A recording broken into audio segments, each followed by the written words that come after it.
Halos 2 oras na nagbabasa o nanonood ng mga balita sa social media ang 52 anyos na si Nanay Analisa.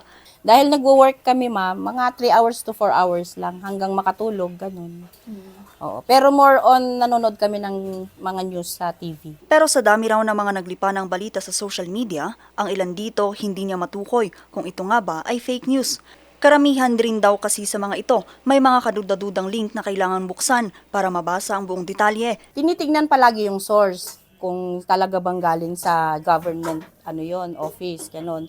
Pagka naman nagdadalawang isip ka pa rin, ikiklik mo siya kasi matetempt ka talagang mag-click.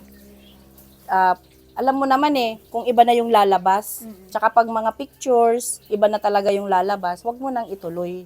Dahil sa paglipanan ng mga fake news sa social media, nagbigay ng babala rito ang Malacanang.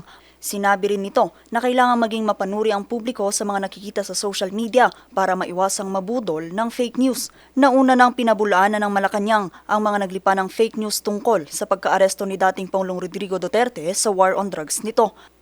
Habang bumaha ang fake news sa social media, binigyang diin ni Castro ang mahalagang papel ng mga mamamahayag, partikular na ang mainstream media. Malaki raw kasi ang magiging parte nila sa paglaban sa paglipana ng maling impormasyon. Kaya naman hinikayat niya ang mga kawani ng media na tulungan ng pamahalaan sa pagpigil sa pagkalat ng fake news at disinformation. Vanessa Bugtong, RNG News.